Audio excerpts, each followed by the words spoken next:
Hey guys, welcome back to Fandom Through the Ages. This is going to be my Valentine's Day video, which means it'll probably be the only video in February, but that's the way this works out. And I'm putting it under the Fandom Through the Ages banner, even though it's not strictly a myth, but it's also not quite a sidetracked. So it's a bit of a toss-up. It's something I'm very curious about, specifically because in my world building and in my writing of just everything, I come across a lot of random moments where all of a sudden I ask a question. And my favorite example, and it's something that I might even do a paper on one day, is how do you explain what Starbucks is and where it came from and why it matters? Well, without referencing Starbucks or other coffee shops from another point of view. How do I develop a Starbucks for my own world building? And I want to follow that line because tea houses have existed, and it was the public house for a long time, which is the pub. But was there still tea houses in cities? And what is that like? Where does cafes and pubs, where does that line cross and diverge again? Uh, and so things like that come up a lot. And I was thinking about wedding ceremonies. And so far, the wedding ceremonies that I've written are kind of a bizarre mixture of uh, a giant party and a martial ceremony. So you got a lot of the vow, and it's still very much very similar to American wedding ceremonies, in which you have vows delivered. The bride comes, out on her, or the bride is led out by her father, and all sorts of things like that. And I'm not 100% sure I like it, although it is one of my favorite scenes that I've written in my old non-canon book anymore. Uh, Non-canon anymore book. But I've got to thinking about wedding rings, and so I ended up with a ton of notes bookmarked, and this video has been something I've been like sitting on for a while. So we're gonna start talking about wedding rings. So we're gonna start our story, as you do, way back in the beginning. It is believed that the origin of not just rings, but of a symbolic binding stretches all the way back to prehistory, when a man would tie cords of braided grass around his mate's wrists, ankles, and waist to bring her spirit under his control. Also, it made it harder to run away. And so that's where this may have started, even, was all the way back then. The ancient Egyptians would exchange rings made of typically braided hemp or reed. And as time wore on, and those materials fall apart really quickly, they would change to be leather, which would last a lot longer, ivory or bone, iron, precious metals. The more valuable the material, the greater the love. And in Egypt, the circle, as in many cultures, the circle was the symbol of eternity. So it would symbolize eternal love. And there was some speculation on some of the sites that it being a ring, this would oh, that's a the circle in the ring would mark a gateway, so you would move into the future happiness together. It's believed to have been worn on the third finger of the left hand, uh, because there was a vein that was believed to run from that finger all the way through to the heart, called the vena aorta. And the left side was where the heart was believed, so it was the most direct connection to the heart. Other people argue that this is a myth. There's no scientific backing behind it. Although with archaeology, a lot of things are very muddy, and there's a lot of different theories. And it is archaeology at that point. It could also have been that most people were right-handed, or especially once the Romans were around, nobody cared that you were left-handed. If you were a legionnaire, you worked with your right hand. So things like that. So it was just less damaged on the left side of your body.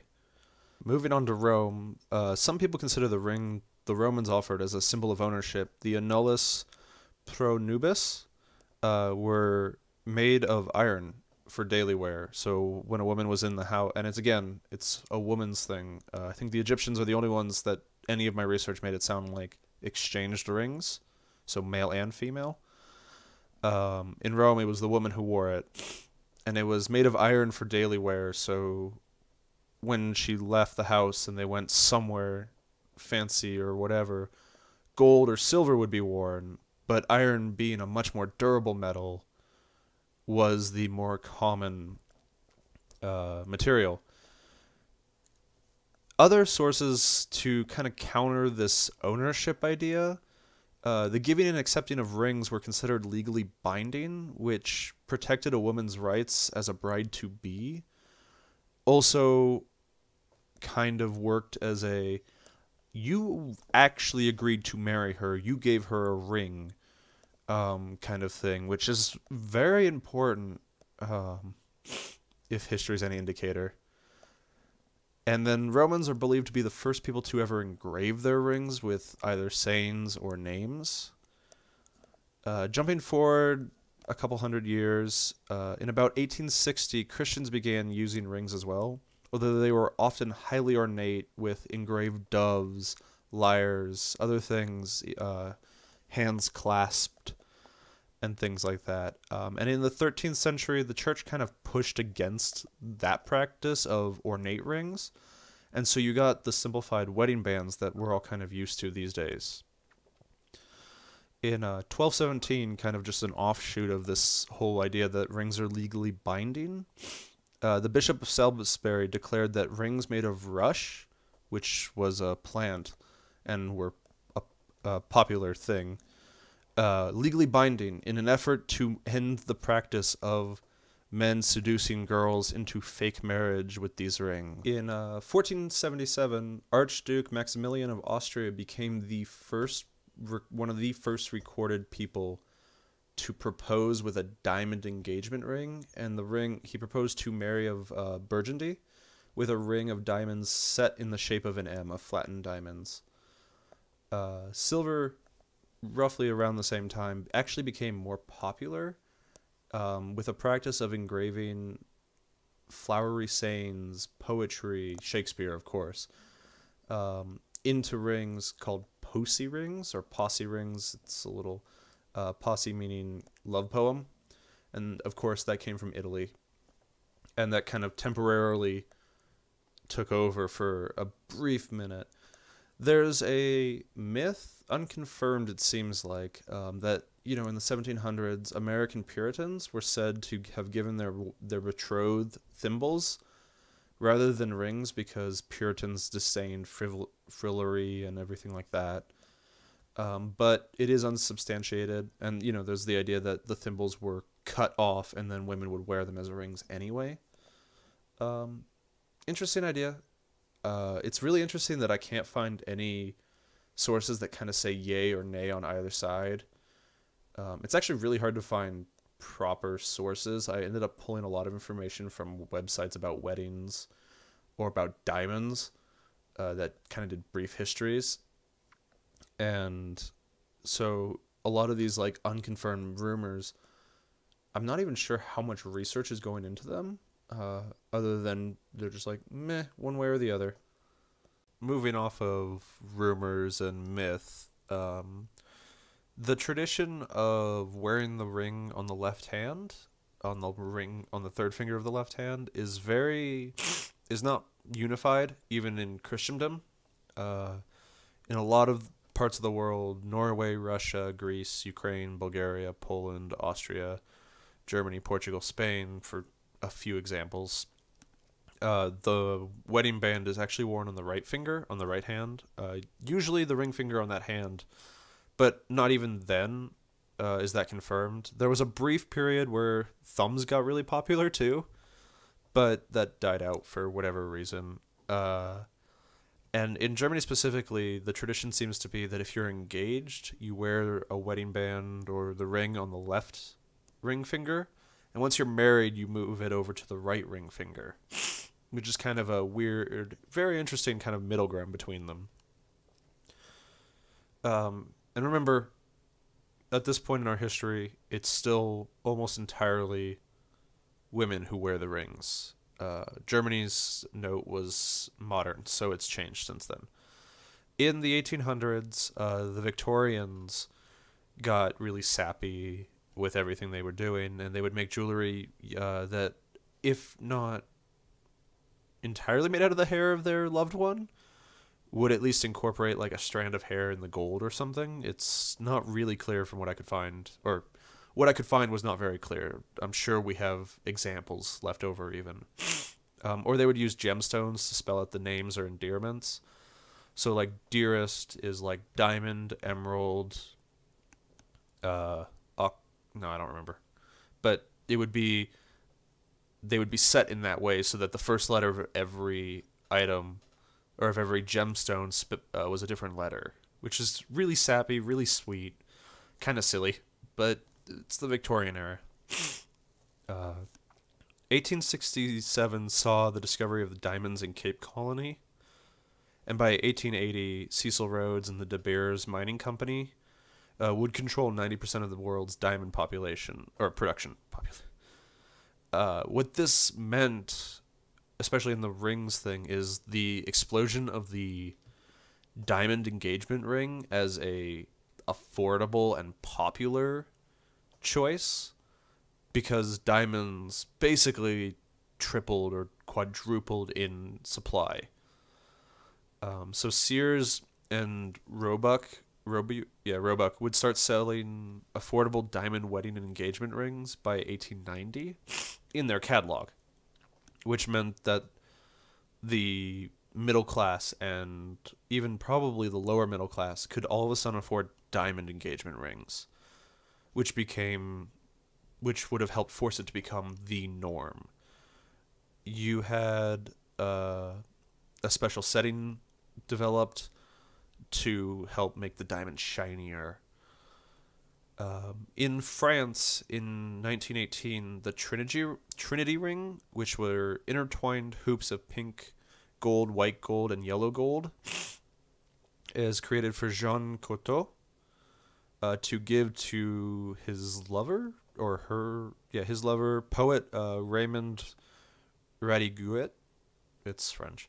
And that apparently remains a popular traditional wedding ring in France to this day.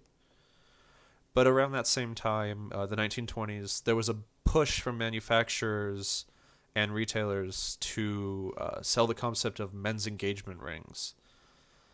But it completely failed. The whole idea was ridiculous. And kind of the tone there is that it's a very patriarchal thought process of men are, in the right. There's no reason for them to have to show their devotion because they're men. And it just wasn't what was done. Especially in the 1920s and stuff. That was when men were supposed to be men.